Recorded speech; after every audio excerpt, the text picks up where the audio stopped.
Sir আপনার অনুমতি নিয়েই কিন্তু এই প্রশ্নটার ব্যাপারে আপনার মতামত আমি জানতে চাই। আজম ভাই, আমি যে বিষয়টা আপনার কাছে জানতে চাইবো সেটা হচ্ছে যে এইটা আমি জানি যে রাজনৈতিক বিজ্ঞানের ইতিহাসে এটা একটা গুরুত্বপূর্ণ প্রশ্ন হয়ে থাকবে যে কেন বিএনপি এবং জামায়াত পরস্পরকে শত্রু জ্ঞান করতে শুরু করলো এবং এটা কখন থেকে। আমাদের এই প্রশ্ন হচ্ছে এই কারণে যে বিএনপি এবং জামাতের মধ্যে আমরা বড় ধরনের আদর্শিক বদল বা পরস্পরমুখী অবস্থা, বিরোধী অবস্থান আমরা কখনো দেখি নাই। কিন্তু এর আগে কি এমন হইল যে জামাত এবং বিএনপি পরস্পরের প্রচণ্ড শত্রুতে পরিণত হইল এবং জামাত এবং বিএনপি এখন বাংলাদেশের রাজনীতিতে আর্চ রাইভাল হিসেবে পরিচিত থাকবে। এটা 5 আগস্টের পরে হয়েছে আহমেদ আজম ভাই, আমাদের পর্যবেক্ষণে এটা কেন হয়েছে এটা আমরা জানতে চাই এবং একজন আন্তর্জাতিক আন্তর্জাতিক সম্পর্ক বিশেষজ্ঞ এবং রাজনীতি বিজ্ঞান পর্যবেক্ষক প্রফেসর এম শাহিদুজ্জামানের কাছেও আমরা এটা জানতে চাইবো। আগে আজম ভাই আপনার কাছে একটু শুনি।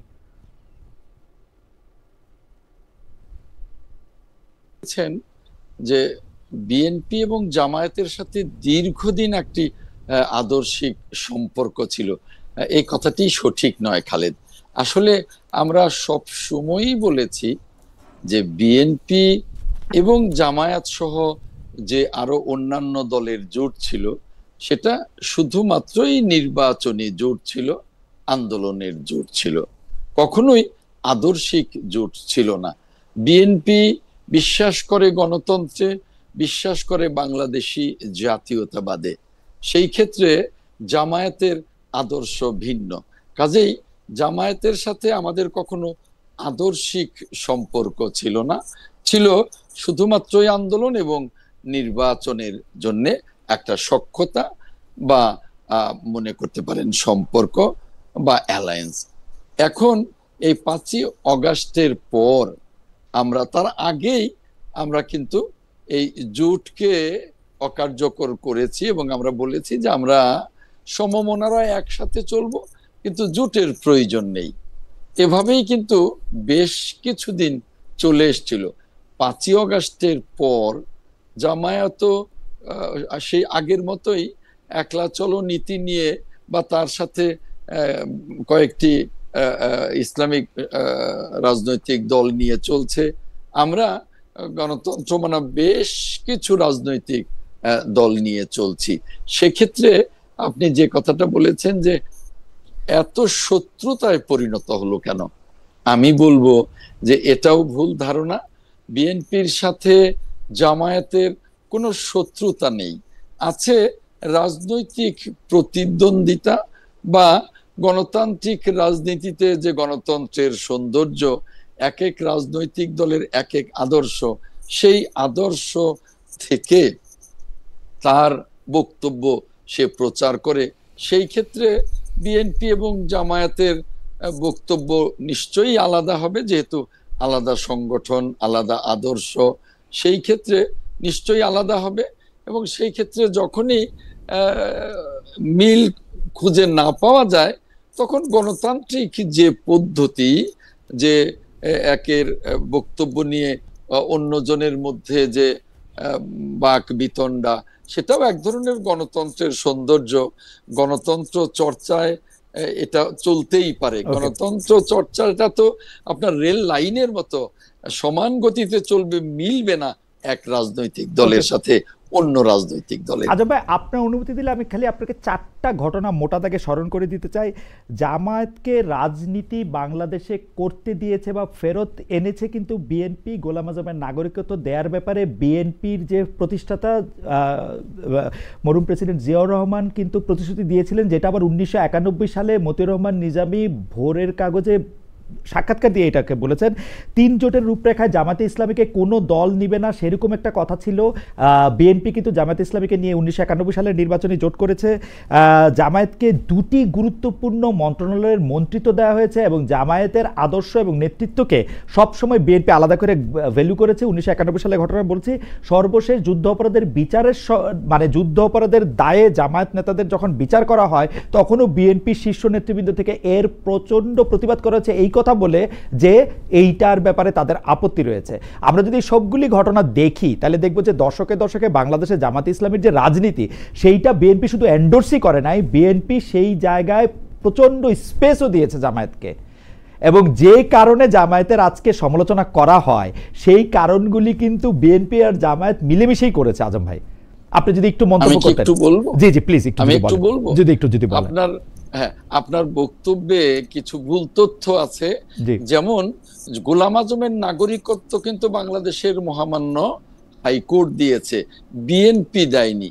এই যে আমি আজম ভাই মানুষ ভুল বুঝবে সেজন্য আমি বলি 1978 সালে প্রেসিডেন্সিয়াল অর্ডারে গোলাম আজমের নাগরিকত্ব দেওয়ার ব্যাপারে সবকিছু ঠিকঠাক ছিল বলে জনাব মতিউর রহমান নিজামী 91 সালে ভোরের কাগজকে দেওয়া এক সাক্ষাৎকার দিয়েছেন। পরে এটা কোনো কারণে এটা রদ করা হয়, পরে আদালতের নির্দেশে উনি পেয়েছেন। কিন্তু গোলাম আজমের বাংলাদেশে রাজনীতি করা, বাংলাদেশে অবস্থান করা, জামাতে ইসলামীকে রাজনীতি পূর্বপ্রতিষ্ঠা করা, সে সবই বিএনপির কাজ। আমি সেটা বলছি। এটা আজম ভাই জি দেখুন, আমি ক্লিয়ার করি আপনাকে। জি, মতিউর রহমান নিজামী আজকে বেঁচে নেই। জি, তিনি কি স্টেটমেন্ট দিয়েছেন সেটা তার বিষয়, কিন্তু সাক্ষাৎকার দিয়েছেন সেটা তার বিষয়, কিন্তু দৃশ্যমান বিষয়টা হলো যে কোর্ট গোলাম আজমকে দিয়েছে। এখন আপনি বলবেন যে বাংলাদেশে আসার অনুমতি 1978 সালে গোলাম আজম পেয়েছে।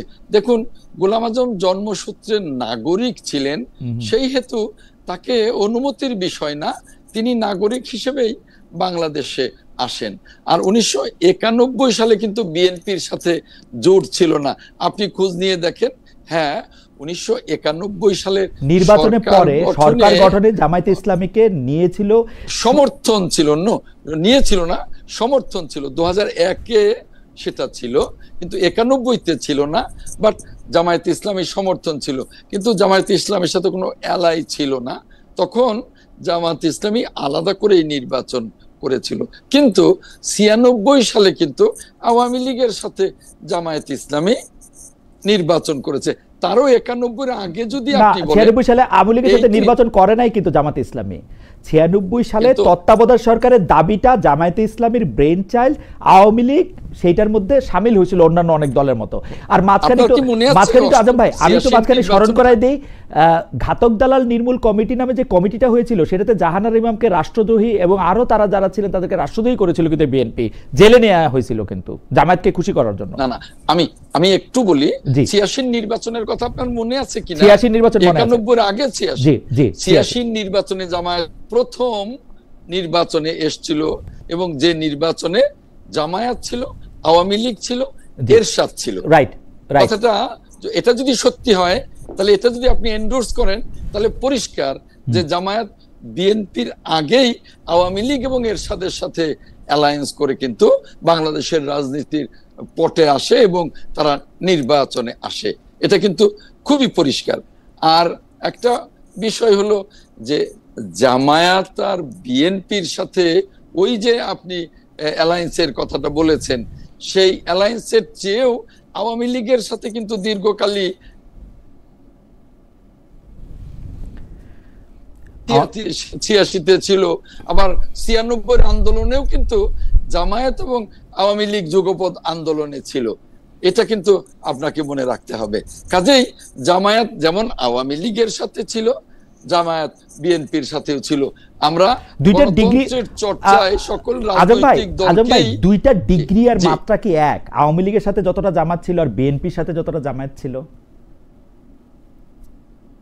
এক বা দুই, সেই হিসাবটা তো পরের কথা। বড় কথা হলো যে শুরুটা তো আওয়ামী লীগের সাথে, শুরুটা তো এরশাদের সাথে 86-এ। অতএব আমরা 1-2 এর হিসাবটা পরে বলি, শুরুটা কাদের সাথে সেটা বলি।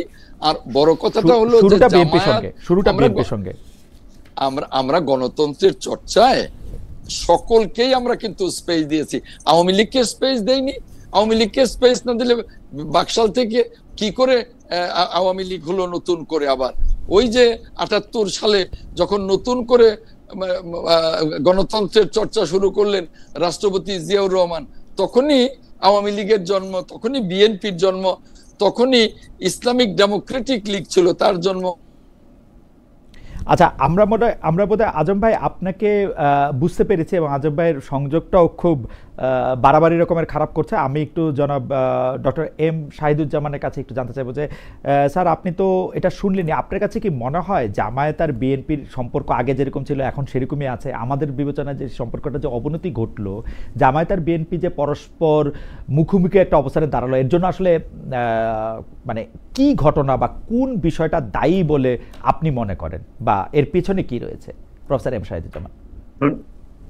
ধন্যবাদ খালেদ। তোমার প্রশ্নটা প্রথমে যে জিজ্ঞেস করেছিলেন, it's a very powerful question, অত্যন্ত শক্তিশালী একটা প্রশ্ন, এবং আমি এর উত্তর দিতে গেলে একটা প্রোফাউন্ড ডিসএগ্রিমেন্টে চলে যাচ্ছে আমার বন্ধু অ্যাডভোকেট সাহেবের সাথে, আজম সাহেবের সাথে।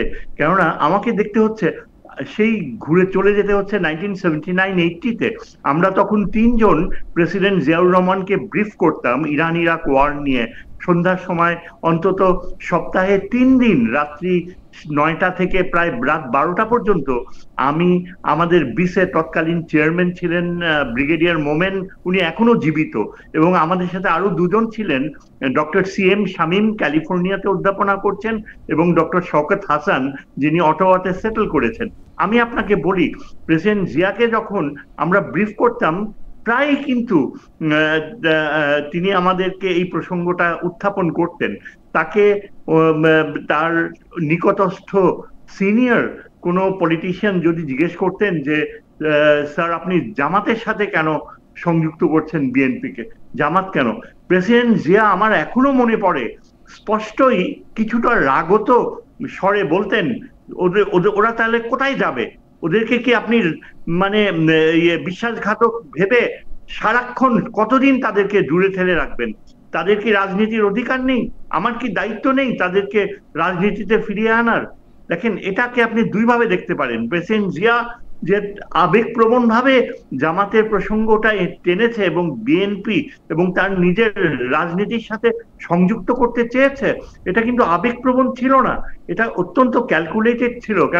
কেননা ওই সময়টায় তিনি, তার যে উত্থান ঘটেছিল, যে কঠিন বছরগুলো 77, 78, 79, তখন তিনি খড়কুটোর মতো প্রায় রাজনৈতিক অ্যালাই খুঁজছিলেন। আওয়ামী লীগ তাকে বারবার তাকে কোণঠাসা করেছে, তার রাজনীতি শেষ করে দিতে চেষ্টা করেছে, এবং সবচেয়ে উল্লেখযোগ্য মিত্রই ছিল এই জামাতে ইসলামী। এবং জামাতে ইসলামীর নেতৃত্বকে প্রেসিডেন্ট জিয়া দেখলেন যে তার রাজনীতির সাথে সংযুক্ত করতে পারলে তার সংখ্যাগত দিক থেকে রাজনীতিতে প্রবেশ করার উৎকর্ষটা ঘটবে। এবং এজন্যই আমি বলছি যে প্রেসিডেন্ট জিয়া যতদিন জীবিত ছিলেন, জামাতে ইসলামী কিন্তু বিএনপির রাজনীতির একটা স্তম্ভ ছিল। আমি আবার বলছি, আজম সাহেব আপনি কিছু মনে করবেন না, ব্যক্তিগত কিছু না, কিন্তু আপনার সাথে আমি একদম সম্পূর্ণ দ্বিমত পোষণ করে বলছি যে জামাতকে যেভাবে প্রেসিডেন্ট জিয়া নিয়েছিল, কেননা ওই সময় প্রেসিডেন্ট জিয়া কিন্তু অনেক সময় কাটাতেন বিভিন্ন ইসলামিক স্কলারদের সাথে। আমার যারা সমসাময়িক তখনকার, তাদের মধ্যে চিরং ইউনিভার্সিটির ভাইস চ্যান্সেলর ছিলেন আব্দুল করিম সাহেব, আরো অন্যান্য ছিলেন যারা বাঙালি মুসলমানের ইতিহাস নিয়ে প্রচুর গবেষণা করেছিলেন। প্রেসিডেন্ট জিয়া কিন্তু ইসলামিক পার্সপেক্টিভ, মুসলমানদের ইতিহাস নিয়ে অত্যন্ত ঘনিষ্ঠভাবে জড়িত ছিলেন। এবং সেই অর্থে আমি বলবো যে জামাতে ইসলামীকে প্রেসিডেন্ট জিয়া, আমার এটা অত্যুক্তি হবে না বলতে, যে বাংলাদেশের যে ভৌগোলিক সীমান্ত এবং এই যে 71-এর মুক্তিযুদ্ধের মাধ্যমে আমরা 47-এর সীমান্তকেই বজায় রেখেছি, এটাকে কিন্তু প্রেসিডেন্ট জিয়া দেখতেন যে আমাদের দেশের যে স্বতন্ত্র যে আইডেন্টিটি, অর্থাৎ এই যে সেই অষ্টম নবম, I am sorry, 12th century থেকে যে সুলতানেট অফ বেঙ্গল ইভলভ করেছে, একদিন প্রেসিডেন্ট জিয়া কিন্তু এই কথাও বলেছিলেন যে আমাদের পলিটিক্যাল রুটস হচ্ছে এই ইখতিয়ার বিন বখতিয়ার খিলজির সময় থেকে, সুলতানেট অফ বেঙ্গল। এই বিষয়টা তার নিজস্ব ছিল না, তাকে নিশ্চয়ই এইভাবে ব্রিফ করা হয়েছিল এবং এটা তিনি মেনে নিতেন। সেই অর্থে কিন্তু আমি একটু স্যার মাঝখানে একটু থামাই। প্রফেসর শাহিদুজ্জামান আমাদের সাথে জনাব আহমেদ আজম খান আবার ফিরে এসছেন। তো আপনি বলছিলেন যে মানে জামায়াতকে রাজনীতিতে জীবন দেয়াতে প্রেসিডেন্ট জিয়াউর রহমানের একটা প্রত্যক্ষ ভূমিকা ছিল। এই জায়গা থেকে যদি স্যার এরপরে 91-96-তে যে আর্গুমেন্ট করলেন আহমেদ আজম খান ভাই, সেটা সম্পর্কে যদি একটু বলতেন। এখন তিনি শুনছেন এখন আমাদের, তিনি স্যার।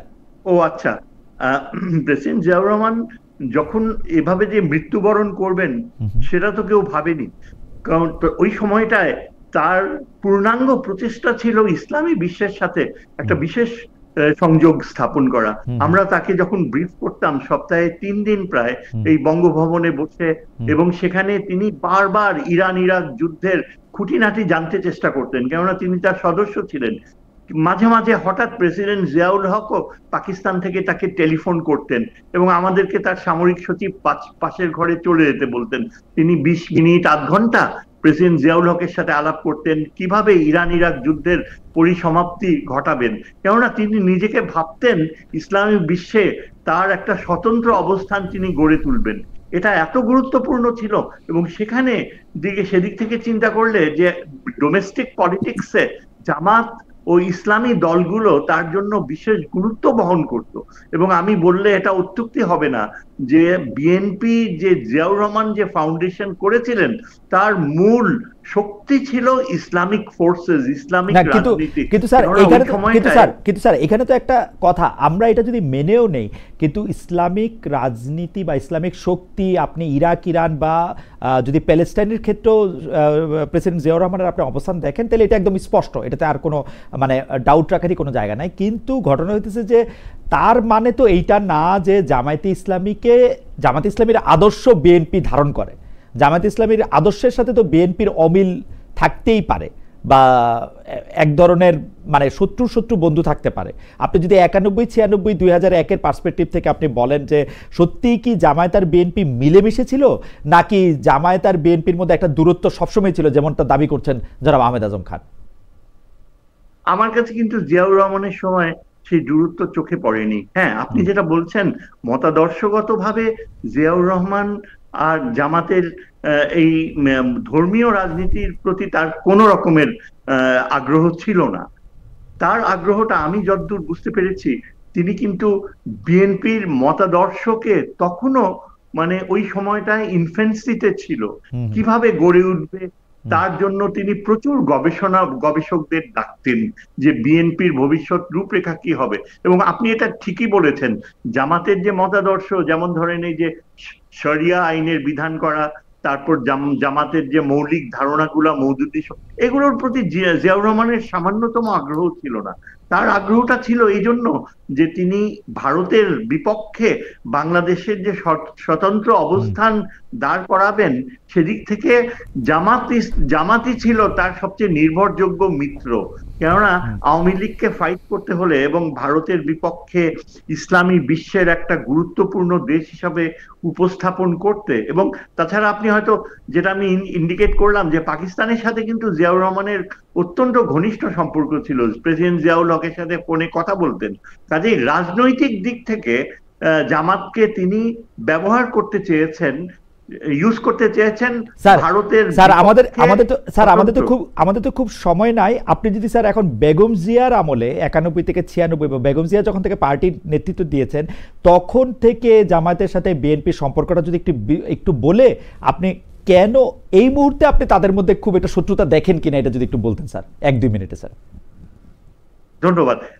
বেগম জিয়ার সময় কিন্তু বেগম জিয়ার খুব একটা মানে আমি শ্রদ্ধা রেখেই বলছি যে রাজনীতির ব্যাপারে তার খুব বেশি গভীর যে গবেষণাধর্মী মনোভাব সেটা ছিল না, স্বাভাবিক কারণেই ছিল না। তিনি এক্সপেক্ট করেননি যে রাজনীতির দায়িত্ব তার হাতে পড়বে, সুতরাং তিনি অনেক বেশি রিলাই করতেন তার আমলাদের উপর এবং বিএনপির সেই সময় উদীয়মান নেতৃত্ব। এরা কিন্তু জিয়াউর রহমানের সময় তাদেরকে অনেকে চিনতই না, যেমন ফখরুল ইসলাম আলমগীর বলেন, আরো অন্যান্য আমির হোসনি মাহমুদ চৌধুরী বলেন, এরা বেগম জিয়ার প্রোডাক্ট, এবং প্রেসিডেন্ট জিয়ার সাথে এদের কোনো সম্পর্ক কোনো কিছুই ছিল না। কাজেই এতে অবাক আপনি যেই প্রশ্নটা করলেন শেষে যে কেন জামাতের সাথে বর্তমানে দূরত্ব হয়ে গেল, এটার কারণ হচ্ছে এই যে প্রেসিডেন্ট জিয়ার যে রাজনীতি, সেই রাজনীতির সাথে এদের সরাসরি কোনো পরিচিতিই ছিল না। ফখরুল ইসলাম আলমগীর বিএনপিতে যোগ দিয়েছে জিয়ার মৃত্যুর প্রায় 10 বছর পরে। এবং এখন যদি আপনি তার কথাগুলো শুনেন, তার ভাষাগুলো শুনি, আমি অবাক হয়ে যাই। আমি কিছুতেই জিয়াউর রহমানের সাথে এই ভদ্রলোককে রিলেট করতে পারি না। তিনি বামপন্থী ছিলেন, এবং এই যে এখনকার যারা রয়েছে, আমির খসরু মাহমুদ চৌধুরী বলেন, তারপরে এই যে একদম লেটেস্ট প্রোডাক্ট হচ্ছে সালাউদ্দিন, 9 বছর ভারতীয় কাস্টাডিতে থাকার পর তিনি এক লাফে এসে বিএনপির মুখ্য নেতা হয়ে যান। এটা তো মানে স্বাভাবিক কমন সেন্সও বলবে যে নিশ্চয়ই একটা বিশেষ কারণ রয়েছে, তা না হলে এটা কিভাবে সম্ভব আমার যে তো বিএনপিতে স্যার আমি একটু আপনাকে আবার পরে আপনার কাছে ফিরে আসবো, কিন্তু স্যার আপনি যে 9 বছর লাভ দিয়ে, তো আপনি তো এটাকে অন্যভাবেও দেখতে পারতেন যে উনি 9 বছর আসলে অনেক, আপনি সালাউদ্দিন সাহেবের কথা বলতেছেন যে অনেক ভুক্তভোগী হয়েছেন। আপনি মির্জা ফখরুল ইসলাম আলমগীরকে আপনি দেখবেন যে দল 15 বছর এরকম নিষ্পেষণের মধ্যেও, আওয়ামী লীগের এরকম দুঃশাসনের মধ্যে দলটিকে তিনি একসাথে ধরে রেখেছেন। জনাব আমির খসরু মাহমুদ চৌধুরীকেও আপনি দেখতে পারতেন সিনিয়র নেতৃবৃন্দের মধ্যে সবচেয়ে বেশি অ্যাক্টিভ ছিলেন, কিন্তু আপনি স্যার উল্টোটা দেখছেন কেন, সেইটা একটা প্রশ্ন। আমরা আবার আপনার কাছে আসবো। জনাব আহমেদ আজম খান, আমাদের বক্তব্যের মধ্যে কিন্তু আপনি কিছুক্ষণ বাইরে ছিলেন, কিন্তু স্যার কিন্তু একদম স্পষ্ট বলেছেন যে জামাতের সাথে বিএনপির একটা নিবিড় সম্পর্ক ছিল।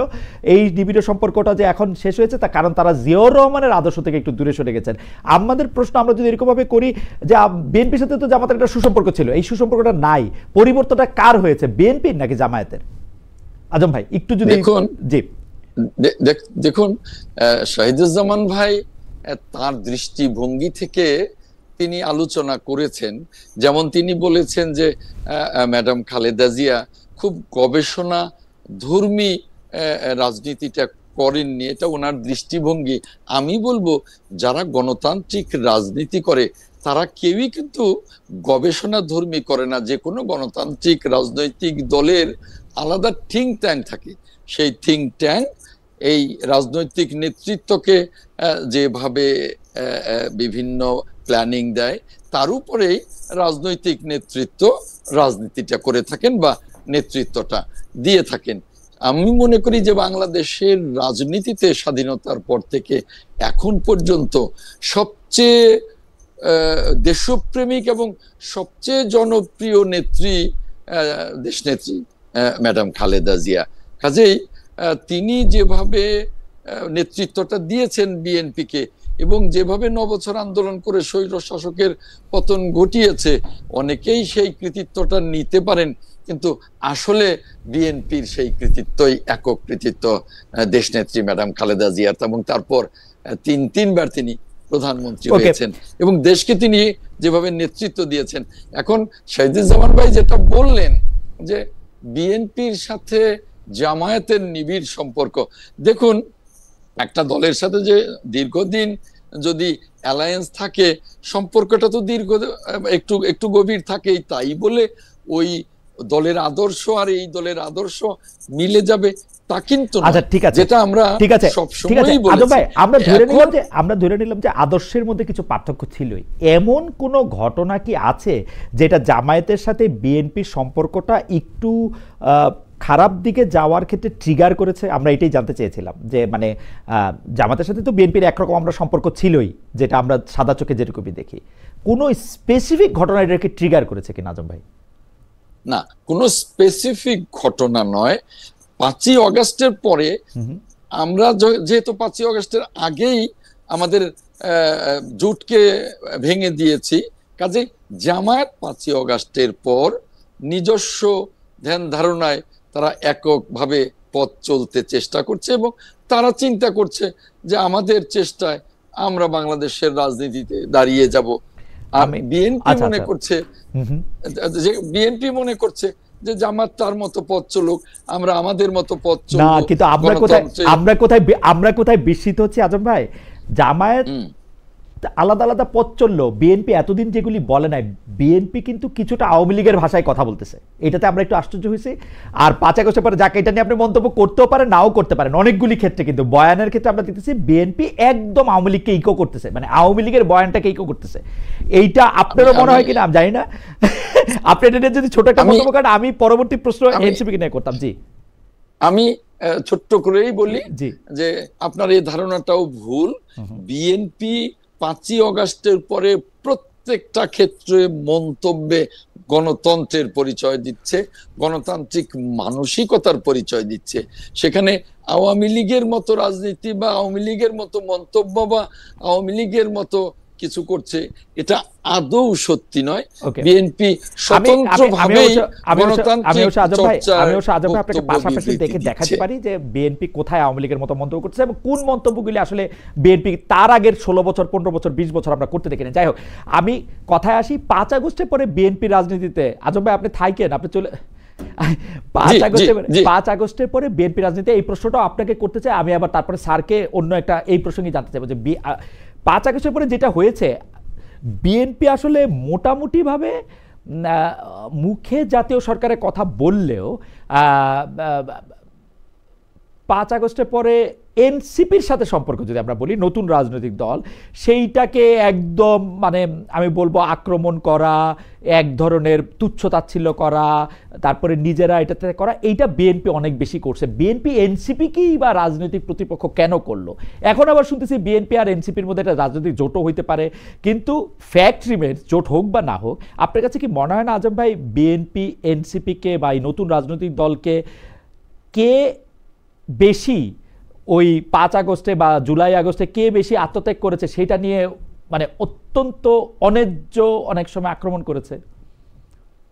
আমার তো মনে হয় না, কারণ এনসিপি দলটা গড়বার পরেই তাদের নেতারা যে লাগামহীন বক্তব্য রেখেছে এবং এখনো রাখছে বিভিন্ন জায়গায়, বিভিন্ন ফোরামে, বিভিন্ন স্টেজে, বিএনপি কিন্তু তা রাখছে না।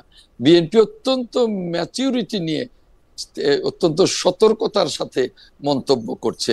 সেইখানে নতুন রাজনৈতিক দল হিসেবে যতটা পরিপক্কতার পরিচয় দেওয়া উচিত ছিল তা তো এনসিপি দিচ্ছে না, বরং এনসিপি যে লাগামহীন মন্তব্য, যা সারা জাতিকেই কিন্তু হতাশ করছে। কারণ পুরো জাতি চাচ্ছিল, বিএনপি চাচ্ছিল যে এনসিপি যে তরুণ নেতৃত্ব, তারা জাতির প্রত্যাশা পূরণ করবে, তারা রাজনীতিতে বড় একটা জায়গা করে নেবে, তারা বাংলাদেশের গণতান্ত্রিক রাজনীতিকে সমৃদ্ধ করবে। কিন্তু আমরা যেমন হতাশ হয়েছি, জাতীয় তেমনি হতাশ হয়েছে। এনসিপির বিভিন্ন কর্মকাণ্ডে, বিভিন্ন বক্তব্য বিবৃতিতে তাদের যে লাগামহীনতা, এটা আমরা কোনোভাবেই আশা করিনি।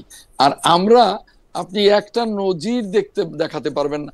সেদিনও এনসিপির এক নেতা ঐক্যমত্য কমিশনকে সালাউদ্দিন কমিশন বলেন। এই যে কটাক্ষ, এখনো তো এনসিপির সাথে আপনি কি বললেন যে একটা নজিরও দেখাতে পারবো না যে বিএনপি নেতারা বা বিএনপি নেতৃবৃন্দ এনসিপি কে কটাক্ষ করেছে? দেখাতে পারবো কিন্তু আজম ভাই না, আপনি মনোযোগ দিয়ে পত্রপত্রিকা পড়ে থাকলে আপনিও দেখবেন, আমি নাইলে না দেখাইলাম, কিন্তু আপনি মনোযোগ দিয়ে পত্রপত্রিকা পড়লে, আমি জানি যে আপনি আপনার নির্বাচনী এলাকা নিয়ে অনেক ব্যস্ত, কিন্তু এগুলি নিশ্চয়ই আপনারও মানে দেখার কথা যে বিএনপি নেতৃবৃন্দ আসলে অনেক। শুনুন, বিএনপির নেতৃবৃন্দ বলতে বিএনপি তো বিশাল একটি রাজনৈতিক দল, মানে আপনি শুধুমাত্র তারেক রহমানকে বুঝতে হবে, শুধুমাত্র তারেক রহমানকে বুঝতে হবে না। না, বিএনপি উনি বিএনপির মুখপাত্র মির্জা ফখরুল ইসলাম আলমগীর বা বিএনপির স্ট্যান্ডিং কমিটির সকল মেম্বার, তারপরে ভাইস চেয়ারম্যান বৃন্দ, তারপরে রুহুল কবির রিজভী বিএনপির একজন মুখপাত্র। এখন বিএনপি তো বিশাল দল। এখন যদি জাতীয় নির্বাহী কমিটির কোনো সদস্য বা কোনো সহ সম্পাদক কোনো মন্তব্য করে থাকে, সেটাকে কিন্তু আপনি বিএনপির মন্তব্য বলতে পারেন না। তবে আমি যতটুকু দেখেছি, লক্ষ্য করেছি, আমি নিজে কথা বলেছি, এনসিপি কে বা কোনো রাজনৈতিক দলকে বিএনপি শিষ্টাচার বহির্ভূত কোনো মন্তব্য করেনি। জনাব আহমেদুজ্জামান খান, আপনাকে অনেক ধন্যবাদ। আমি একটু প্রফেসর এম শাহিদুজ্জামানের কাছে যাবো। প্রফেসর এম শাহিদুজ্জামান, আপনার কাছে কি মনে হয় 5 আগস্টের পরে বিএনপি যে রাজনৈতিক অবস্থান নিয়েছে, সেখানে বিএনপি রাজনৈতিক মিত্র তৈরি করার বদলে জামায়াত তো বটেই, সদ্য জন্মটা এনসিপি এবং নানা ধরনের দলের সাথে এক ধরনের শত্রুতাই তৈরি করে গেছে, যদি আমরা এটা সোজা বাংলা ভাষায় বলি, তাহলে সেই ক্ষেত্রে এটার কারণ কি বলে আপনি মনে করেন, বা আপনি মনে করেন কিনা যে শত্রুতা বিএনপি আসলে তৈরি করেছে? হ্যাঁ, আপনার কথাই ঠিক মনে করি। তবে আপনার একটা আগেকার প্রশ্নের একটা ছোট উত্তর দিয়ে নেই, যে ওই যে আমি বললাম সালাউদ্দিনের কথা, যে 9 বছর তাকে অন্যভাবেও তো দেখা যায় যে সে গুম হয়েছিল, কষ্ট পেয়েছিল। না, গুম হয়নি, কষ্টও পায়নি। তিনি বহাল তবিয়তে এস আলমের গ্রুপের কর্মকর্তা হিসাবে সেখানে তারই টাকায় ওইখানে আরামে ছিলেন। এবং তার ছেলেকে দেখলাম পরশুদিন আমাদের চিফ অ্যাডভাইজারের সাথে ছবি তুলতে, একবারও কিন্তু তার ছেলে ওই সময়টায় তুলে ধরেনি মিডিয়াতে যে তার বাবা গুম হয়েছিল। আচ্ছা, তারপরে আমি বলি যে এই যে 15 বছর ধরে বিএনপির নেতারা অনেক কষ্ট পেয়েছে, অনেক ইয়ে করেছে, হ্যাঁ পেয়েছে, কিন্তু পায়নি কারা? যারা এই যে এখন একেবারে বৃদ্ধ নেতৃত্ব, ফখরুল ইসলাম আলমগীর, আমির খসরু মাহমুদ চৌধুরী, এই যে একটা ছোট্ট গোষ্ঠী যাদের কথা আমরা দেখি, তারা কিন্তু বারবার নেতৃত্বকে ঠিক শেষ মুহূর্তে এসে ঠিক লিডারশিপটা দিতে পারেনি। এবং অনেকেই মনে করে যে তারা একটা বিশেষ অনুগ্রহ পেয়েছে আওয়ামী লীগের কাছ থেকে। আজকে আপনি যদি আপনার প্রশ্নের উত্তরে যাই খালেদ, যে এই 5ই আগস্টের পরে কেন ওই ছাত্রদের সংগঠনের সাথে বিএনপির এই দূরত্বটা হয়েছিল? এই দূরত্বটা হয়েছিল কারণ বিএনপির যে বৃদ্ধ নেতৃত্ব, এরা স্ট্যাটাস কিউ ওরিয়েন্টেড ছিল।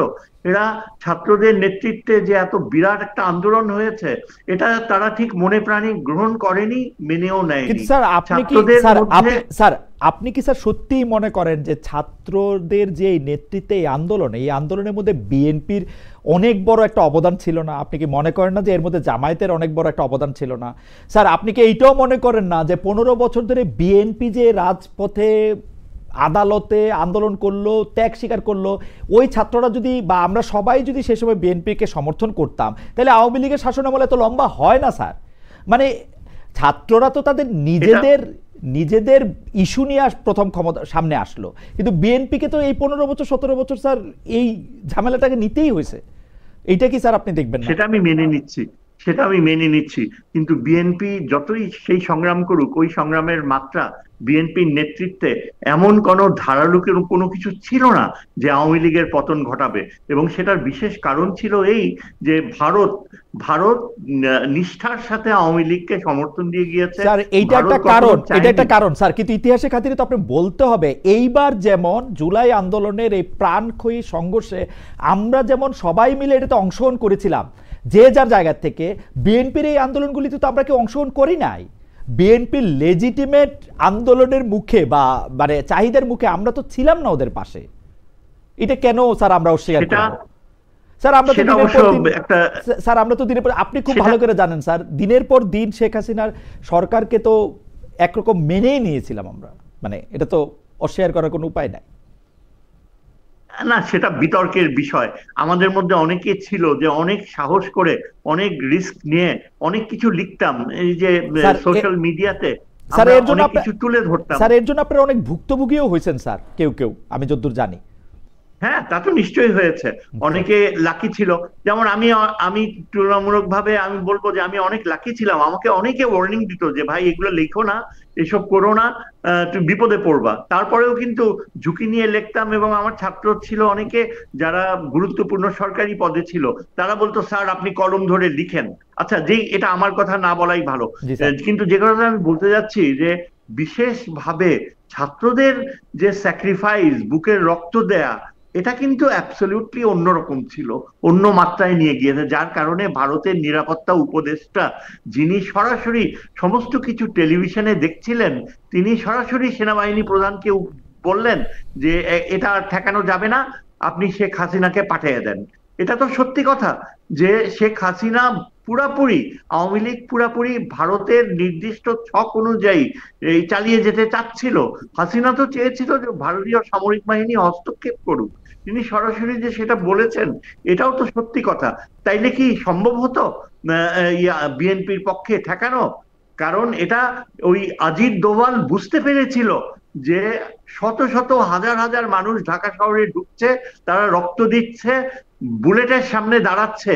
এই প্রক্রিয়াটা তো একেবারে অভিনব ছিল। স্যার আমি এটা অস্বীকার করতেছি না, কিন্তু যদি বিএনপি এবং জামায়াতের মতো এত সাংগঠনিক দক্ষতা সম্পন্ন, বিশেষ করে বিএনপির যাদের গ্রাসরুট লেভেলে প্রচুর পেনিট্রেশন, মানে অনেক লোকজন আছে, তারা যদি পাশে না দাঁড়াইতো, স্যার আপনি কি মনে করেন শুধু ছাত্রদের পক্ষে এই আন্দোলনটা কন্টিনিউ করা বা জয়লাভ করা সম্ভব হইতো স্যার?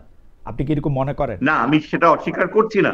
আমি একটা কথাই জোর দিচ্ছি খালেদ, দেখো এই যে এখন ইলেকশনের সময়টা চলে আসছে, একটা কথাতেই জোর দিচ্ছি, আমি এটা বলতে যাচ্ছি যে তুলনামূলকভাবে বিএনপির যে তারুণ্য, তাদের যে বিশাল একটা জনশক্তি, তাদের ত্যাগ কেউ অস্বীকার করতে পারবে না।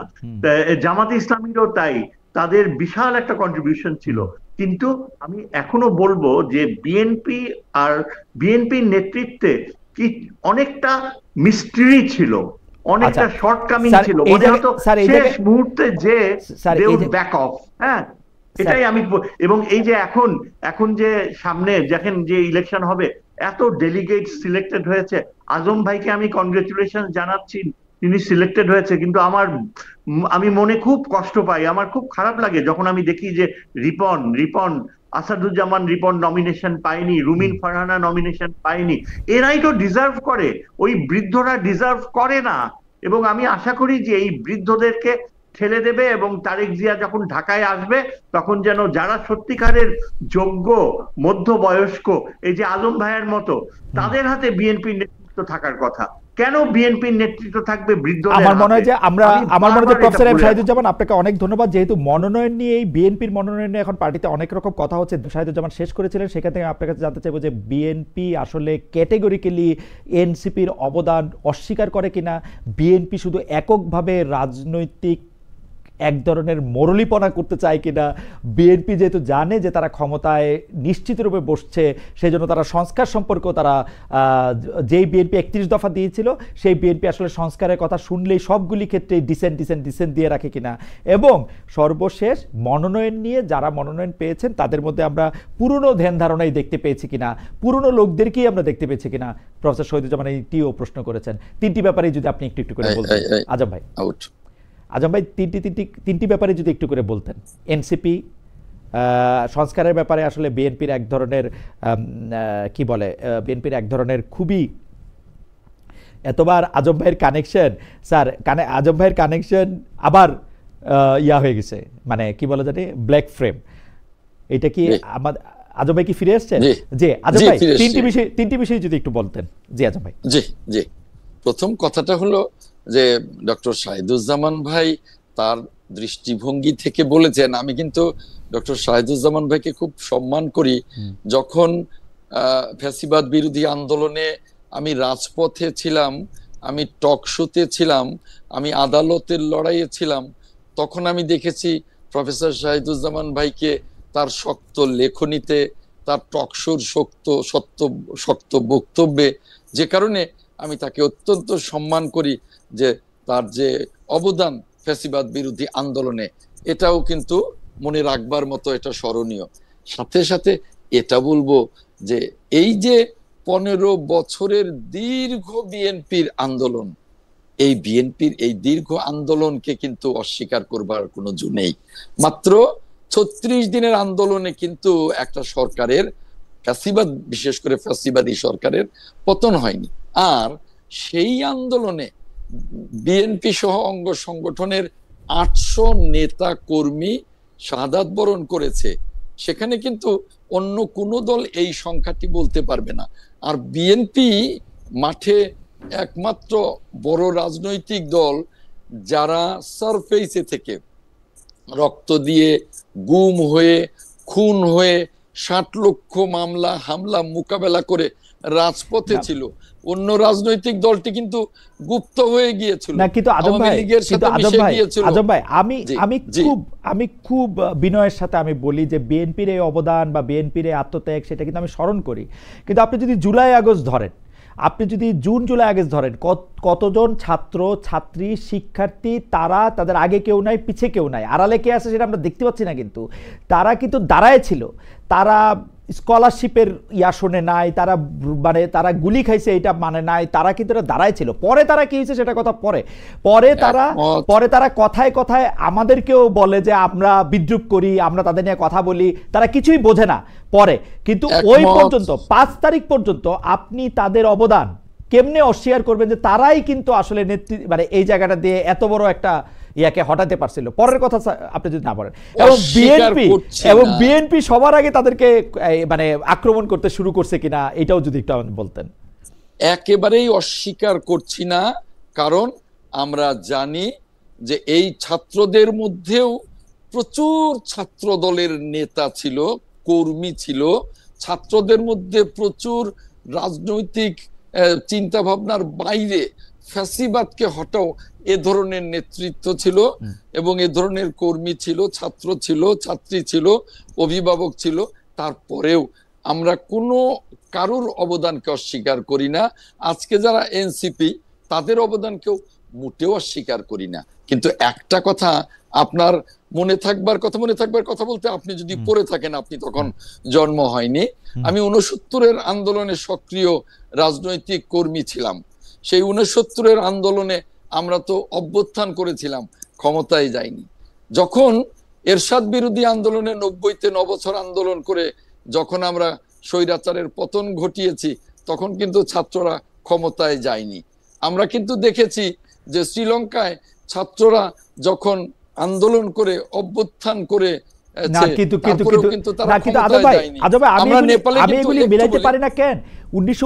সালে যে গণ অভ্যুত্থানের কথা আপনি বলতেছেন, তখন সেই গণ অভ্যুত্থান হইছে যার জন্য, তিনি তো আর ছাত্র না, তিনি বঙ্গবন্ধু শেখ মুজিবুর রহমান, সেই জন্য এই আন্দোলন হয়েছে। আপনি যদি 91-এর আন্দোলনের কথা বলেন বা এরশাদ বিরোধী আন্দোলনের কথা বলেন, সেখানে কেন্দ্রীয় চরিত্র অবশ্যই বেগম খালেদা জিয়া, শেখ হাসিনা। ছাত্ররা ছিলেন, কিন্তু বেগম খালেদা জিয়া এবং শেখ হাসিনাই কিন্তু সে সময় কেন্দ্রীয় চরিত্র। তো কিন্তু যদি আপনি 2024-এ কথা বলেন, 2024-এ কেন্দ্রীয় চরিত্র ছাত্ররাই, ওরা ক্ষমতা নিবে না, নিবে কারা? না, ছাত্রদের তো ক্ষমতা নেবার কথা না, ছাত্রদের তো শিক্ষাঙ্গনে, যেমন আপনি 71-এর মুক্তিযুদ্ধ বলেন, যখন কেউ ছিল না, মুক্তিযুদ্ধের ঘোষণাটি দিয়েছিলেন শহীদ রাষ্ট্রপতি জিয়াউর রহমান, এবং তিনি বুক চিতিয়ে লড়াই করেছেন, জেড ফুড গঠন করেছেন, বীরত্তম উপাধি পেয়েছেন। তিনি কিন্তু ক্ষমতা নেননি। তিনি এবং যারা মুক্তিযোদ্ধা তারা কিন্তু যার যার সেক্টরে ফেরত গেছেন। তিনি সেনাবাহিনীতে, যারা বিডিআরে, যারা অন্যান্য বাহিনীতে, যারা সাধারণ মুক্তিযোদ্ধা তারা তাদের কর্মে ফেরত গেছেন। আপনি আসেন একটু সহকারী সেনাপ্রধান ছিলেন, ক্ষমতা তো ছিলেন, ক্ষমতার পার্ট অত্যন্ত গুরুত্বপূর্ণ পার্ট ছিলেন। তখন তো তার সেনা প্রধান হওয়ারই কথা ছিল, কারণ তিনি সিনিয়র ছিলেন। তারপরেও কিন্তু তিনি প্রতিবাদ করেননি, তিনি কিন্তু রাষ্ট্রপতি হয়ে যাননি, তিনি কিন্তু মন্ত্রী হয়ে যাননি। আসেন আপনি শ্রীলঙ্কা, সেখানেও ছাত্রদের ভূমিকা আছে। আসেন আপনি নেপাল, সেখানেও ছাত্রদের ভূমিকা আছে। আচ্ছা, যখন ক্ষমতায় যাওয়ার মতো প্রাপ্তবয়স্ক, আমি শেষ করি, তারপরেও কিন্তু আমরা কখনো ছাত্রদের আন্দোলনকে এবং নেতৃত্বকে অস্বীকার করিনি। কিন্তু যখন ছাত্ররা মনে করে যে আমরা কিছুই করিনি, তখনই কিন্তু আমাদের সাথে তাদের দূরত্বটা বেড়ে যায়। তারপরেও তাদের অনিয়মগুলো কিন্তু আমরা গত 1 বছর লক্ষ্য করেছি। আজকে তাদের অনিয়মের কারণেই কিন্তু আজকে প্রশাসন আজকে লন্ডভন্ড। আজকে বিভিন্ন জায়গায় যেভাবে অন্যরা, গুপ্ত দলের লোকজনও যেভাবে বিভিন্ন জায়গায় বসে আছে, এটা কিন্তু তাদের কারণে। তারা এখন বুঝতে পারছে, তারা এখন মাঝে মাঝে বলেও যে আমাদের ব্যবহার করে এরা এখন কি পয়েন্টে বসে আছে। বড় কথাটা হলো যে ছাত্ররা যখন রাষ্ট্র সম্পর্কে তাদের সম্যক ধারণাও তৈরি হয়নি, ঠিক সেই মুহূর্তে তারা ক্ষমতায় যাওয়ার চিন্তা করে। সেটা ঠিকই আছে, কিন্তু রাষ্ট্র সম্পর্কে যাদের সম্যক ধারণা আছে, যারা খুব সুন্দর করে এই সংসদের কার্যপ্রণালী বিধি থেকে শুরু করে রাষ্ট্র পরিচালনা বিধি সম্পর্কে জানেন, তারা কিভাবে রাষ্ট্র পরিচালনা করেছেন সেটা তো আমরা দেখছি আসলে। কিন্তু এখন কি দেখছেন? এখন কি খুব খুব ছাত্ররা যে কাজটুকু করছে ভালো করছে? একটু ভালো কাজ করছে না, একটু ভালো কাজ করছে না। এনসিপি একটু ভালো কাজ করছে না। আমি আপনার সাথে একমত। এনসিপি অনেকগুলি কাজই বারবার বলেছি, তারা সন্তান সম, তাদের বলি তোমরা তোমাদের বক্তব্যে, তোমাদের আচরণে দায়িত্বশীলতার পরিচয় দাও। কারণ তোমাদের মনে রাখতে হবে তোমরা জাতীয় রাজনীতিতে পা দিয়েছ, তোমরা জাতীয় নেতা হওয়ার জন্য চেষ্টা করছো, তোমরা দেশকে নেতৃত্ব দেবার চেষ্টা করছো। তোমাদের কথায়, কাজে, আচরণে, কর্মে তোমাদের সেইটুকু ম্যাচুরিটি থাকতে হবে। তা কি আমরা পাচ্ছি? এবং তাদের ঠিক আছে, আমরা এনসিপি আহত হওয়ার মতো প্রত্যেকটা বক্তব্যে বিবৃতি।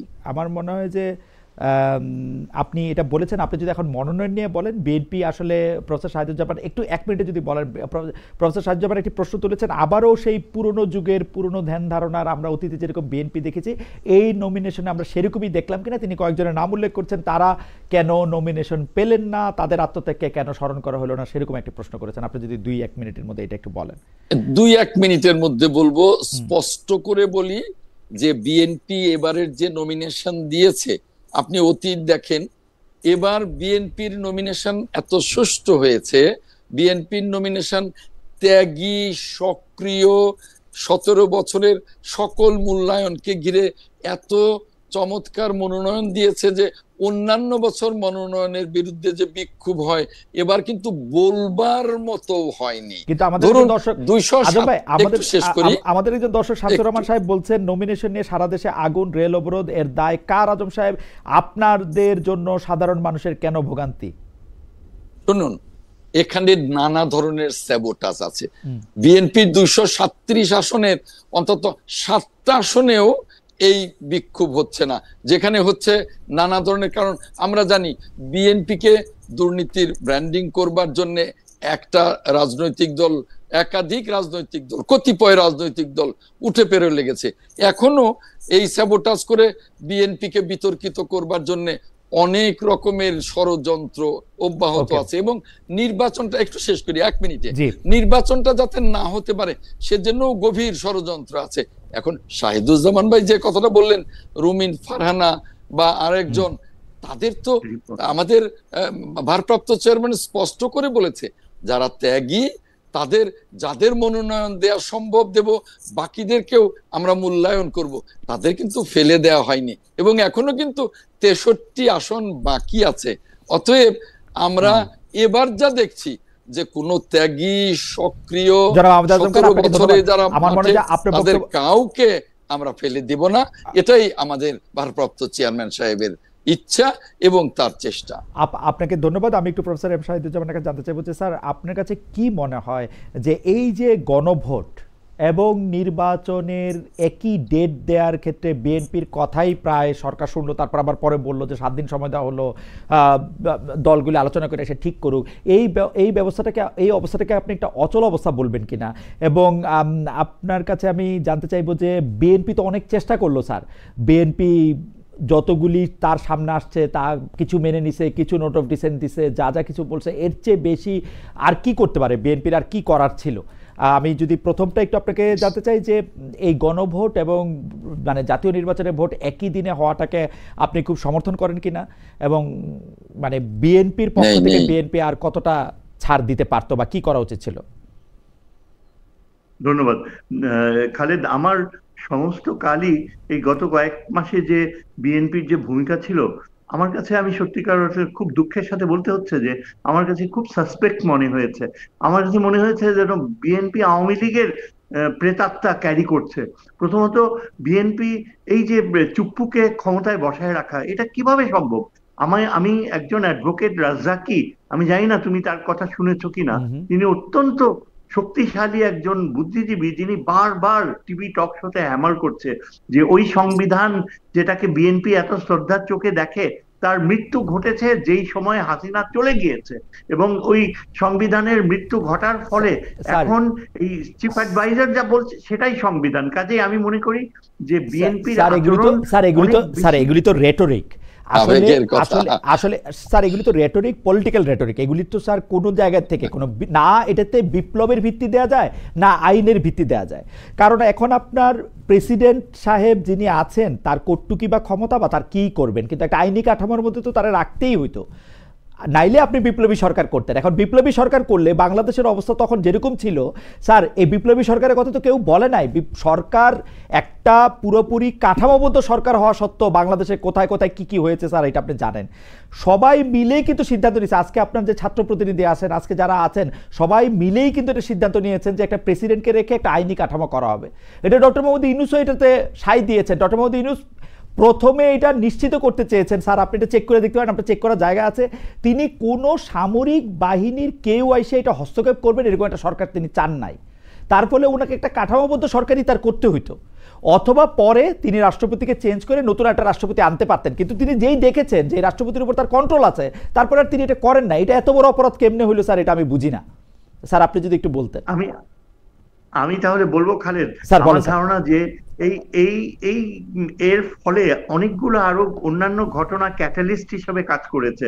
যেমন খুব এসেনশিয়াল রিফর্ম, যদি কতগুলো এসেনশিয়াল পরিবর্তন আসতো পোর্টফোলিওতে, তাহলে হয়তো এমন এমন রিফর্মস হতো যার ফলে আমরা নিশ্চিত হতে পারতাম যে আগামী ইলেকশনটা ফ্রি অ্যান্ড ফেয়ার হবে। কিন্তু এখন যে বর্তমান পরিস্থিতি, যে এত কাজ করে গিয়েছে আলী রিয়াজ এবং অন্যান্য এই কমিশনের সদস্যরা, কিন্তু আসল বিষয় অ্যাড্রেস করা হয়নি। কেননা আমাদের আগামী ইলেকশনে আমরা এখনো নিশ্চিত হতে পারছি না যে ফ্রি অ্যান্ড ফেয়ার ইলেকশন হবে। কেননা যেমন ধরেন সবচেয়ে শক্তিশালী যে ইন্টেলিজেন্স বডি, যা আগে ইলেকশন ইঞ্জিনিয়ারিং এ ইনভলভ ছিল গত কয়েকটা ইলেকশনে, তাদেরই প্রতিনিধি কি পজিশনসে বসে আছে। ডিজিএফআই তে দুটা কি পজিশনস কন্ট্রোল করছে এমন দুজন স্যার অফিসার। আমি আপনাকে একটু থামাই স্যার। ডিজিএফআই এখনো রিপোর্ট করে সরকার প্রধানকে। আপনি যদি ডিজিএফআই এর জন্য কিছু বলেন, এগেইনস্টে কিছু বলেন, এটা সরাসরি ডক্টর মোহাম্মদ ইউনূসের এগেইনস্টে বলা হয়, তাহলে তো স্যার আমরা আমাদের কেটে গঞ্জুস করতে হবে। কারণ হচ্ছে যে ডিজিএফআই শুধু ডক্টর মোহাম্মদ ইউনূসকে রিপোর্ট করেন। ডক্টর মোহাম্মদ ইউনূস যদি টের পান যে ডিজিএফআই তার কথা শুনতেছে না এবং তিনি যদি একটা অনেস্ট মানুষ হন, হয় তাকে পদত্যাগ করতে হবে অথবা ডিজিএফআই ডিজিকে বরখাস্ত করতে হবে, ডিজিএফআই কে বিলুপ্ত করতে হবে। এর কোনোটাই তো তিনি করতেছেন না। আমরা কেন ধরে নিতেছি ডিজিএফআই ডক্টর মোহাম্মদ ইউনূসের চোখ ফাঁকি দিয়ে অন্য কারো হয়ে কাজ করতেছে? এটা কেন স্যার? আমি জানি না, এটা তোমার কাছে আমি প্রথম শুনলাম যে ডক্টর ইউনূসের কাছে রিপোর্ট করে। স্যার ডিজিএফআই তো আর কারো কাছে রিপোর্ট করবে না স্যার। ডিজিএফআই তো আর কারো কাছে রিপোর্ট করবে না স্যার। ডিজিএফআই তো ডক্টর ইউনূসের অধীনে। আমি যতদূর বুঝতে পারি এই মিলিটারি রিফর্মস হয়নি, সামরিক বাহিনীতে রিফর্মস হওয়া অত্যন্ত জরুরি ছিল। এবং তার আগে এই যে ইলেকশনের দিকে আমরা যাচ্ছি, এটা অনেকটা আগামী দিনগুলোতে সেটা ডক্টর মোহাম্মদ ইউনূসকে বলেন। ডক্টর মোহাম্মদ ইউনূস 1.5 বছর ক্ষমতায় আছেন, 1.5 বছরের মধ্যে উনার যদি মনে হয় ডিজিএফআই উনার কন্ট্রোলে নাই, উনি এই সৎসাহস নাই ওনার এটা বলা যে ডিজি আমার কথা শুনে না। স্যার প্রত্যেকটা চাকরিতে একটা সুপারভাইজার থাকে স্যার, প্রত্যেকটা চাকরিতে একটা সুপারভাইজার থাকে। ডিজিএফআই ডিজি কিন্তু সেনাপ্রধানকে রিপোর্ট করেন না, রিপোর্ট করেন সরকার প্রধানকে, এবং সেনাপ্রধানের উপর চোখ রাখা তার একটা কাজ। সেই নিয়মটা যদি ব্যত্যয় ঘটে তো সরকার প্রধান প্রাইম মিনিস্টার নয়, একটা আলাদা টাইটেলের লোক। না প্রাইম মিনিস্টার না স্যার, আপনি সংবিধান পড়ে দেখেন, একদম সকল উনি এনজয় করেন। এমন কি রাষ্ট্রপতি যে কথাটা বলবেন। জি sir, I am not so sure. I am so sure sir, I am so sure. প্রধানমন্ত্রীর একটা কাজও নাই যেটা প্রধান উপদেষ্টা এনজয় করতে পারেন না sir. I am so sure, একটাও নাই স্যার। তাহলে এত ডিসস্যাটিসফ্যাকশন কেন? কোথায় স্যার ডিসস্যাটিসফ্যাকশন? তো আপনার মধ্যে স্যার, প্রফেসর ইউনূসের মধ্যে তো নাই। আপনার মধ্যে দেখি স্যার আমি ডিসস্যাটিসফ্যাকশন। প্রফেসর ইউনূস তো খুশি না। এমনও তো হতে পারে যে professor Yunus helpless, he is sitting helpless. যেমন হেল্পলেস হলে তো মোরালি উনি হেল্পলেস হলে তো একটা কথা তো বলবে যে আমি চেয়ারে থাকবো না, আমার কথা শুনতেছে না ডিজিএফআই ডিজি। তাহলে তো শোনা যায় যে তিনি বেশ কয়েকবার ইঙ্গিত দিয়েছেন। ইঙ্গিত দিয়া তো স্যার ইঙ্গিত দিয়া তো স্যার কবিতা হয়, ইঙ্গিত দিয়া তো আর কাজ হয় না। ইঙ্গিত উনি কেন দিবেন? উনি সরাসরি বলবেন ডিজিএফআই ডিজিরে চেক করবেন, উনার কি হবে? দেখেন, আমাদের সবচেয়ে উল্লেখযোগ্য প্রবলেম হচ্ছে এই যে অ্যাপয়েন্টমেন্টস গুলো হচ্ছে এখন, সরকারি অ্যাপয়েন্টমেন্টস বলা হয় আগের চেয়ে 3 গুণ 4 গুণ বেশি ঘুষ দিয়ে সরকারি অ্যাপয়েন্টমেন্ট হচ্ছে। সেই ঘুষটা কে খাচ্ছে স্যার আপনি বলেন? সেই ঘুষটা কে খাচ্ছে স্যার? এখানে প্রফেসর ইউনূসের কি রয়েছে রোল? উনি তো কোনো রোল প্লে করতে পারছেন না। রোল প্লে না করতে পারলে তো ওই চেয়ারে ওনার বসার দরকার নাই। চেয়ারে বসে রয়েছে, রোল প্লে করবেন না, এটা কেমন কথা? কেউ নাই তাকে রিপ্লেস করার। স্যার আপনার কাছে এই কথাগুলি শেখ হাসিনার আমলের কথার মতো মনে হচ্ছে না যে বিকল্প দেখাও, বিকল্প নাই, কাজ করতে পারবে না, আবার বলবে বিকল্প নাই। কথা হচ্ছে একটা বিষয় আমি নিশ্চিত হতে চাই, এই যে এই প্রসঙ্গগুলো কন্ট্রোভার্সিয়াল খালেদ, আমি কেন তুললাম? কারণ আমার ধারণা, একজন নিরাপত্তার ছাত্র হিসেবে আমি মনে করি যে আওয়ামী লীগ এমন পর্যায়ে নিয়ে গিয়েছে দেশটাকে যে মতাদর্শগত ভাবে আওয়ামী লীগ অখণ্ড ভারতের প্রক্রিয়ায় আবদ্ধ হতে যাচ্ছিল শেষ পর্যন্ত। এবং যখন আমরা শুনি যে এটা চিন্তা ভাবনা হচ্ছে যে আওয়ামী লীগকে আবার ইনক্লুসিভ ইলেকশনে আসার সুযোগ দেওয়া হবে কিনা, তখন আমি রীতিমতো অ্যাবসলিউটলি নার্ভাস হয়ে যাই। স্যার আমি আপনাকে একটা কথা বলি, স্যার আমি আপনাকে একটা কথা বলি আপনার বিবেচনার জন্য। শেখ হাসিনা ভারতের সাথে কি সম্পর্ক মেনটেন করে কিভাবে ক্ষমতায় ছিল সেই কথাটা যদি আপনি রাইখা মনে রাইখে আপনি ভাবেন শেখ হাসিনাকে বাংলাদেশ থেকে পালায় যেতে হয়েছে, এখন আওয়ামী লীগের সরকার বসে রয়েছে, ভিতরে ভিতরে অনেক আওয়ামী লীগের লোক, এগুলি জুজুর ভয় স্যার, এগুলি অক্ষমতার টাকার, এগুলি সামর্থ্যের অভাবের, এগুলির ভয়।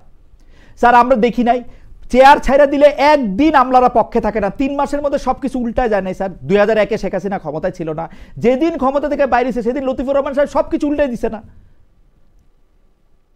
একটা। স্যার 2001-এর ইলেকশনে স্যার আপনার মনে নাই লতিফুর রহমান সাহেব যেদিন ক্ষমতায় আসছে সেদিন 64টা সচিব উনি পাল্টাইছে, প্রত্যেকটা ডিসিএসপি পাল্টাইছে। সে উনি কারোর জন্য বসে ছিল যে এ বলবে করবে? এরা পারে না স্যার, আপনার বন্ধুরা স্যার পারে না, এটা আপনি বলেন স্যার। দেখেন না খালেদ, তুমি যদি এটাও তো খেয়াল করতে হবে যে ইট ইজ কমপ্লিটলি আনচার্টার্ড ওয়াটার্স। প্রত্যেকটা অ্যাকশন, প্রত্যেকটা ইনিশিয়েটিভ, এই যে ঘটনা প্রবাহ, এটা সম্পূর্ণ অজানা। বাংলাদেশের রাজনীতি কখনো এই স্তরে যায়নি। আমরা সবাই কিন্তু সমালোচনা করতে পারি।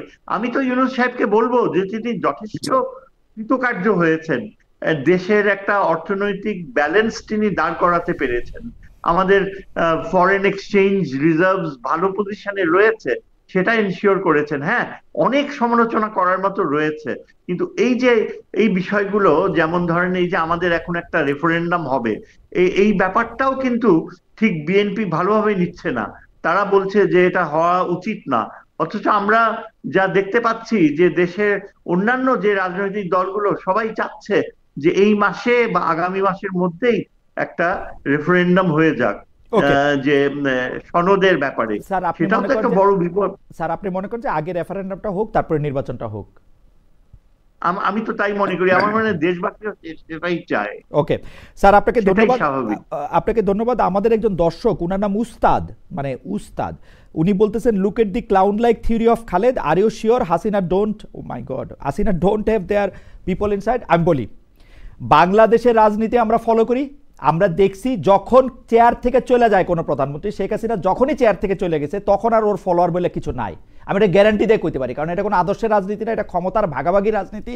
সুতরাং এই জুজুর ভয় দেখায় লাভ নাই যে উনার লোকরা বসে রয়েছে। উনার লোকদের কোনো ক্ষমতা থাকলে ওনাকে দেশ ছেড়ে পালাইতে হইতো না, উনি দেশেই থাকতো। আমাদের ভাই আমি আপনার একটা কথা বলি, এইটা আপনার কাছে এই প্রশ্নটা করি যে আসলে নুরুল কবির ভাইকে আমি শুনতেছিলাম একই দিনে যদি আপনি গণভোট দেন এবং জাতীয় সংসদ নির্বাচনও দেন তাহলে সেটা হয়ে যায় হচ্ছে হাইকোর্ট এবং এপিলেট ডিভিশন বা হাইকোর্টের যে এপিলেট অথরিটি আছে তার ভোট একই সঙ্গে। এইটা কি আসলে হইতে পারে কি না? মানে গণভোটটাই তো আগে হয়ে যাওয়া উচিত, যেটাকে রিফর্মটা কিভাবে হবে, কোন স্কেলে হবে সেইটা, আর জাতীয় নির্বাচন হওয়া উচিত। এটা মানে মনে হয় কিনা আপনার কাছে এরকম? বিএনপি এটাকে একদিনে করতে বলছিল এবং আমরা দেখলাম যেটা একদিনই হবে এরকম একটা কথা। আচ্ছা, আমি তার আগে একটু দুই একটা বিষয়ে শাহিদুজ্জামান ভাই বা আপনার আলোচনার থেকে একটু অ্যাড্রেস করতে চাই। এই যে ঐক্যমত্য কমিশনের যে জুলাই সনদ, এই জুলাই সনদে সবচেয়ে বেশি ছাড় দিয়েছে কে? যতগুলি প্রস্তাব এসছে সবচেয়ে বেশি ছাড় দিয়েছে বিএনপি। মাত্র কয়েকটা পয়েন্টে নোট অফ ডিসেন্ট দিয়েছে এবং প্রধান উপদেষ্টা নিজে বলেছেন যে যে সমস্ত পয়েন্টে নোট অফ ডিসেন্ট আছে সেগুলো বাদ দিয়েই জুলাই সনদ বাস্তবায়ন হবে। অথচ যখন জুলাই সনদ স্বাক্ষর করা হলো তখন কি করা হলো? Note of dissent. কিন্তু আজব ভাই আপনি একটা কথা বলি, আপনি আইনজীবী মানুষ, সঠিক নয়। আজব ভাই আমি একটা কথা বলি, আজব ভাই আপনি একটা কথা বলি, আজব ভাই আমি একটা কথা বলি। আপনি বলতেছেন সবচেয়ে বেশি ছাড় দিয়েছে বিএনপি। বিএনপির তো জমি জিরা দেওয়ার কথা বলা হয় নাই, যা কিছু বলা হয়েছে তা একটা ফেয়ার। বিএনপির তো জমি জিরা দেওয়ার কথা বলা হয় না, বিএনপির তো বলা হয় না পকেট থেকে টাকা দিয়ে দাও। যা কিছু বলছে সেগুলি সংস্কারের জন্য, সেগুলি ব্যালেন্স তৈরি করার জন্যই। কিন্তু বিএনপি মনে করলো যে তারা ক্ষমতায় যাবে, তখন সবকিছু তাদের কাছে খারাপ লাগতে শুরু করলো। সরি আজব আপনি বলেন, আমি শুনেন। এই কথাটা সত্য নয়। যদি তাই হতো, বিএনপি যদি তাই মনে করতো তাহলে বলতো যে ঠিক আছে সব মানলাম, ক্ষমতায় যেয়ে বলবে কিছুই মানি না। তা না, বিএনপি যতটা ছাড় দিয়েছে কোনো দলই অতটা ছাড় দেয়নি, কোনো দলই না, আমি হলফ করে বলতে পারি। আর আমাদের আবু হানিফ রাজ্জাকী সাহেবের কথা বলেন, আবেগ এক জিনিস আর রাষ্ট্র আরেক জিনিস, সংবিধান আরেক জিনিস, সরকার আরেক জিনিস। যদি মনে করেন প্রধান উপদেষ্টা যা বলবে তাই সংবিধান, না, কিন্তু আপনারা কিন্তু আজম ভাই আপনারা সংবিধানের প্রতি বিশেষ ভালোবাসা দেখাচ্ছেন। আজম ভাই আপনারা সংবিধানের প্রতি বিশেষ ভালোবাসা দেখাচ্ছেন, আপনাদের শীর্ষ নেতৃবৃন্দ কিন্তু সেই সংবিধানকে ছুঁড়ে ফেলে দেওয়ার কথা বলছিলেন ডাস্টবিনে। শুনেন ছুঁড়ে ফেলে দেব এটা যখন সংস্কার হবে। আপনি সংবিধান অনুযায়ী ওত নিলেন কেন? আপনি তো শহীদ মিনারে ওত নিতে পারতেন, যেরকম ফরাদ মজহার বলেন, তা তো নেন নাই। আপনি তো নিয়েছেন রাষ্ট্রপতির কাছে, ওত নিলেন কেন? কাজেই আপনাকে, যেহেতু আপনি সংবিধান অনুযায়ী রাষ্ট্রপতির কাছে ওত নিয়েছেন, আপনাকে এটা মানতে হবে। আবেগের কথা বলে রাষ্ট্র চলবে না। এখন আসেন, শহীদুজ্জামান ভাই বললেন যে আওয়ামী চরিত্রে, শুনেন, আওয়ামী লীগের চরিত্রটা ফ্যাসিবাদী, বিএনপির চরিত্রটা গণতান্ত্রিক। এই জিনিসটা ভুলে গেলে চলবে না যে আমরা আজ পর্যন্ত যতগুলি কর্মকাণ্ড করেছি গণতন্ত্রের বাইরে কিছু করি নাই। আমরা উদার গণতান্ত্রিক রাজনৈতিক দল। এখন আপনার কথায় আসি, গণভোট। দেখুন, গণভোট সম্পর্কে সেদিনও জামায়াত বলেছে যে নির্বাচন না হোক আগে গণভোট হয়ে যাক। লাভটা কি হলো? সনদটা কে বাস্তবায়ন করবে? উদ্দেশ্যটা কি? উদ্দেশ্য তো মহৎ নয়। অতএব যদি সারাটা দেশ নির্বাচনমুখী হয়ে গেছে, সারা দেশ গণতন্ত্রের পথে যাওয়ার জন্য উন্মুখ হয়ে আছে, এই মুহূর্তে আমাদের নির্বাচনটাই মুখ্য। নির্বাচনের জন্য সমস্ত বিদেশি বিনিয়োগ আটকে আছে, নির্বাচনের জন্য আমাদের দেশি বিনিয়োগ আটকে আছে, নির্বাচনের জন্য পাওয়ার সেক্টরের অনেক কিছু আটকে আছে, নির্বাচনের জন্য ব্যাংকিং ব্যবস্থা এখনো ভঙ্গুর হয়ে আছে।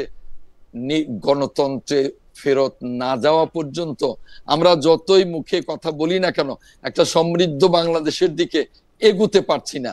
সেই ক্ষেত্রে আমাদের এখন নির্বাচনে না গিয়ে এখনই গণভোট কেন? নির্বাচনের পরে গণভোট হতে পারে না? নির্বাচনের দিন না হলে যদি মনে করেন হতেই পারে না, একই সাথে দুইটো নির্বাচনের পরে গণভোট করেন। কারণ জুলাই সনদ বাস্তবায়ন কে করবে? যে সরকারে যাবে সে করবে। অতএব তারপরে যদি গণভোট সে না করে, তাহলে তো সে জাতির সাথে বেইমানি করবে। অতএব নির্বাচনের পরে হতে পারে না। আমরা আজম ভাই আমরা একটু প্রফেসর এম শাহিদুজ্জামানকে একটু শুনি। আপনাকে আমরা শুনেছি, আমরা একটু এই বিষয়ে শেষ কথা শুনি। যে আসলে একটু শেষ কথা বলি, একটু আরেকটা কথা বলেন। এই প্রফেসর শাহিদুজ্জামান ভাই বললেন যে গণভোট চায় সকল রাজনৈতিক দল বিএনপি ছাড়া। 30টি রাজনৈতিক দলের 28টি রাজনৈতিক দলই বলছে যে নির্বাচনের দিন অথবা তারপরে গণভোট হোক। আর জামায়াত সহ 1-2টা রাজনৈতিক দল বলছে যে না, আগে গণভোট হতে হবে। শাহিদুজ্জামান ভাই কোন তথ্যের ভিত্তিতে বললেন আমি কিন্তু এটা জানি না। আপনি জরিপ করে দেখেন, মানুষ এই গণভোট বুঝে না, মানুষ নির্বাচনের দিকে মুখিয়ে আছে এবং নির্বাচন মুখী হয়ে গেছে। মানুষ কি বুঝে না বুঝে এটা যদি আপনি ঠিক করে দেন, এটা একটা মুশকিল। কিন্তু আবার আমরা ঠিক করে দেই না। মানুষ গণভোট বোঝে না বললে, মানুষ গণভোট না বুঝলে আবার আমাদের একটু 1978-79 আমার সালে তো মনে থাকে না, আবার আমাদের 1978 সালে যাইতে হয়। দেশের মানুষকে প্রথম জিনিসটা দেশের মালিকদের ঠিক করতে দেন, দেশের মালিকদের ঠিক করতে দেন। দেশের মালিক কারা? ভোটাররা। দেশের মালিক কারা? জনগণ। তাদেরকে ঠিক করতে দেন। তারা তো এখন ওইটা চাচ্ছে না, তারা নির্বাচন। দেশের মালিকের চাওয়াটা আপনি কিভাবে বুঝলেন আজম ভাই? এটাও তো একটা প্রশ্ন থাকে। এই জন্যই যে 30টি রাজনৈতিক দলের মধ্যে 28টি চায় যে হয় পরে হোক আর নইলে একই দিনে হোক। আর জামায়াত মনে করে যে নির্বাচন না হোক, আগে গণভোট হোক। বাস্তবায়ন কে করবে সনদ? আজম ভাই আপনাকে অনেক ধন্যবাদ। আমি প্রফেসর এম শাহিদুজ্জামান, এই সম্পর্কে আপনি কিছু বলবেন কিনা? দেশের মানুষ যেটি চায় এটি বোঝা যায় যে রিপ্রেজেন্টেটিভ যে পার্টিগুলি আছে তার মধ্যে 30টির মতো রাজনৈতিক দল বলছে যে তারা আসলে গণভোট কখন চায়, কিভাবে চায়, এবং যারা বিএনপির সাথে একমত। তাহলে তো এইটা তো গণভোটটার ব্যাপারে তো এক ধরনের কনসেনসাস হইছেই।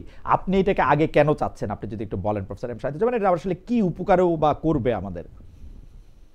দেখেন, আমি এটাকে চাই, হয়তো বা আমি একজন নিরাপত্তা পররাষ্ট্রনীতির ছাত্র, এই রাষ্ট্রবিজ্ঞানের এই বিষয়টা আমি খুব বেশি ভালো বুঝি না। তবে আজকে আমি দেখলাম যে প্রফেসর দিলারা চৌধুরী, উনি আমাদের সুরহিত এবং বিএনপির একজন অত্যন্ত ওয়েল উইশার বলা যায়, উনি আজকে স্বয়ং সোশ্যাল মিডিয়াতে ফখরুল ইসলাম আলমগীর সাহেবকে কোশ্চেন করেছেন, ওয়াই নট, গণভোট হবে না কেন?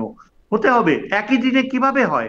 উনি নিজেই প্রশ্ন করেছেন এবং উনি একটা পূর্ণ ব্যাখ্যা দিয়েছেন যে কেন অন্তত 1 মাস 1.5 মাস আগে গণভোটটা অবশ্যই হওয়া উচিত। এখন আমার কথা হচ্ছে যে দেখেন, রাজনৈতিক দলগুলো কয়টা বলেছে, কারা বলেছে, সেটা হয়তো স্যার আমার একটু সহজ করে বলেন তো স্যার, আমি আপনার একটু থামাই, আমার একটু সহজ করে বলেন তো স্যার, এই গণভোটের সম্ভাব্য 3টা রেজাল্টে আমরা কি অ্যাচিভ করব, মানে এই গণভোটটা দিয়ে আমাদের কি হবে? আমার তো ধারণা যে গণভোটের মাধ্যমে আমরা একটা গণভোটে কি নিয়ে হচ্ছে স্যার? গণভোটটা একটা 20 পাতা, গণভোটটা একটা 28 পাতার প্রশ্নপত্রে হইতেছে, এটাতে আমরা এটাতে কি অ্যাচিভ করব স্যার? মানে ধরেন সবাই বলল হ্যাঁ, সবাই বলল না, এই 3টা সিনারিওতে আমরা কি পাবো গণভোটটা দিয়ে স্যার, এটা যদি একটু বলতেন। দেখেন, এটার যদি মহত্ব না থাকতো তাহলে রাষ্ট্রবিজ্ঞানীরা এটাকে কেন এত গুরুত্ব দিচ্ছে? আপনি আমাকে বলেন খালেদ, প্রফেসর দিলারা চৌধুরী তো অত্যন্ত ঘনিষ্ঠ। স্যার প্রফেসর দিলারা চৌধুরীকে পাইলে আমি প্রফেসর দিলারা চৌধুরীকে এটা জানতে চাইবো স্যার, আপনিও কম গুরুত্বপূর্ণ বিজ্ঞানী, মানে আমাদের যেটাকে বলে হচ্ছে সোশ্যাল সায়েন্সের বিজ্ঞানী না, আপনি আমাকে স্যার বুঝায় বলেন, আমাদের দর্শকদের উদ্দেশ্যে বলেন, এই গণভোটটা দিয়ে আমরা কি পামু? এই গণভোটটার হ্যাঁ হইলে কি হবে, না হইলে কি হবে, গণভোট পুরাটাই না হইলে কি হবে আমাদের? আমি বলি আপনাকে, কেন এটা এত জরুরি স্যার, কেন এটা এত জরুরি স্যার? আমরা যেহেতু 16 বছর গণতন্ত্রবিহীন ছিলাম এবং প্রায় 16টা বছর 3টা ইলেকশনের নামে ধাপ্পাবাজি হয়েছে, গণভোটের মাধ্যমে আমরা কয়েকটা প্রসিডিউরাল গেইনস তো অবশ্যই করব। প্রথম কথা হচ্ছে degree of participation in voting, এটার একটা সুস্থ মাত্রা আছে কিনা সেটা আমরা ভালোভাবে বুঝতে পারবো। তারপর ধরেন এই যে 16 বছরের ফিমেল পার্টিসিপেশন বলতে কিছুই ছিল না, একটা গণভোট যদি হয় তাহলে আমরা দেখব যে কিভাবে কতখানি মানুষ অ্যারাউজড হয়, সোশ্যাল কনসিয়াসনেস জাগে, এবং গ্রামে গঞ্জে লক্ষ লক্ষ মহিলা তারা কি গণভোটে অংশগ্রহণ করে কিনা। তার মানে সবচেয়ে বড় ইউটিলিটি হচ্ছে যে জাতীয় ইলেকশনটা কতখানি কার্যকর, পার্টিসিপেটরি হবে, তারই একটা বড় পূর্বাভাস আমরা পেয়ে যাব এই গণভোটের মাধ্যমে। জাতীয় নির্বাচনটাকে বদল করব। আপনি বলবেন, আপনি শেষ কথা বলবেন, স্যারকে একটু বলতে দেন, স্যার বলুন, আপনি শেষ কথা বলেন। জি স্যার আপনি বলেন, আপনি কন্টিনিউ করেন।